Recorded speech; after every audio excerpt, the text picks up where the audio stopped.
Principal, Madame la députée de Montarville. Merci, Monsieur le Président.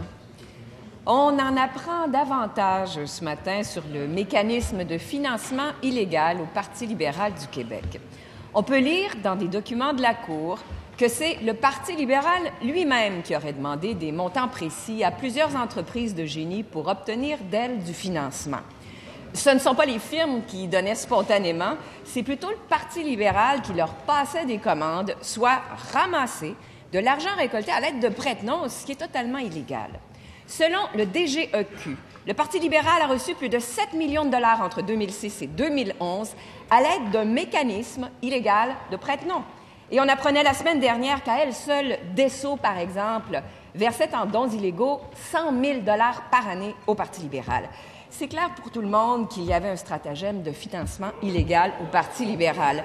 Le gouvernement va-t-il enfin l'admettre et est-il prêt à rembourser aux Québécois les sommes que son parti a obtenues illégalement? Madame la ministre de la Sécurité publique.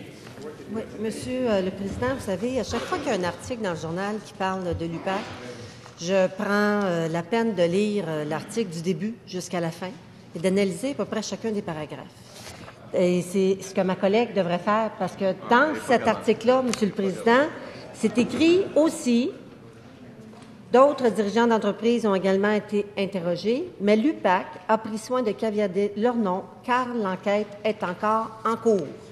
Monsieur le Président, je considère que la CAQ souvent veut se porter veut se comporter en juge, mais c'est pas à elle de le faire. Moi, je comprends que l'UPAC mène des enquêtes présentement. J'ai toujours dit que je ne m'ingère pas dans les enquêtes de l'UPAC. Mais j'ai dit quoi aussi, Monsieur le Président? Il n'y a pas de pitié pour ceux qui ont fraudé le système. C'est aussi simple que ça. L'UPAC, elle est là. Il n'y a pas personne qui est au-dessus de nos lois, Monsieur le Président. Et s'il y a des gens qui ont commis de la malversation, ils seront éventuellement arrêtés, mis sous enquête, il y aura un procès, et ça sera la justice qui suivra son cours, Monsieur le Président, pas celle de la députée de la CAQ. Première complémentaire, Madame la députée de Montarville, en faisant attention à prêter des motifs indignes à qui que ce soit. Allez, Madame. Ne vous inquiétez pas, Monsieur le Président. Je veux rassurer ma collègue, je suis allée à l'école et je sais lire. L'ordre donné aux entreprises de faire des dons au Parti libéral venait directement de Marc Bibeau et de Violette Trépanier, les argentiers du parti. Et ça, ce n'est pas moi qui le dis, ce sont les enquêteurs de l'UPAC. Mais, Monsieur le Président, il y a un chaînon manquant dans toute cette histoire. Quel politicien au Parti libéral ordonnait à Bibeau et Trépanier d'aller solliciter des dons illégaux? C'est ça que la population veut savoir.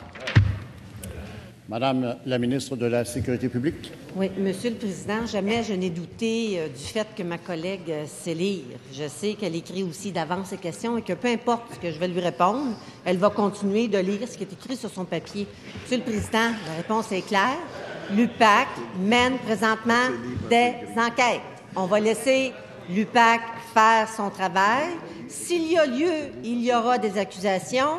S'il y a lieu, il y aura procès, Monsieur le Président, et la justice suivra son cours. Ce que je sais également, c'est que nous avons dit, Monsieur le Président, que l'UPAC a besoin de travailler de manière indépendante et ce n'est pas à nous, les parlementaires, de régler ça ici, dans ce Parlement. Terminant. Donc, elle peut bien se relever, mais je vais lui donner la même réponse. Je ne mêle pas des enquêtes de l'UPAC, Monsieur le Président. Deuxième complémentaire, Madame la députée de Montarville. Oui, Monsieur le Président, je sais aussi écrire, et c'est le DGEQ qui a dit que vous avez reçu des dons illégaux. Vous pourriez donner l'exemple puis rembourser tout de suite, là, c'est pas moi qui le dis. Le Parti libéral se vante d'être un gouvernement transparent qui veut lutter contre la collusion et la corruption. Pourtant, Marc Bibeau, son argentier, a témoigné à huis clos devant la commission Charbonneau. Personne ne sait ce qu'il a dit. Le gouvernement peut-il nous dire qui, au Parti libéral, a demandé à Bibeau et Trépanier de ramasser de l'argent illégal? Quel politicien passait les commandes? Madame la ministre de la Sécurité publique. Oui, Monsieur le Président, écoutez, j'ai déjà eu aussi l'occasion de dire que toutes les contributions qui ont été jugées non conformes à la loi électorale seront remboursées par le Parti libéral du Québec, Monsieur le Président. Je pense qu'il est important de comprendre que l'UPAC a un travail à faire et qu'elle le fait très bien.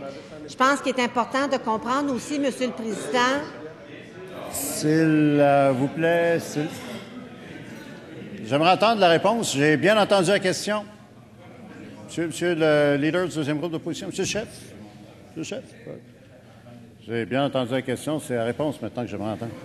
Oui, Monsieur le Président, on est tous conscients que la commission Charbonneau devrait remettre sous peu son rapport. On va se gouverner en gouvernement responsable. Monsieur le Président, on va laisser la commission faire son travail, déposer son rapport, puis après ça, je pense qu'on tirera les conclusions qui s'imposent, mais pas avant, Monsieur le Président.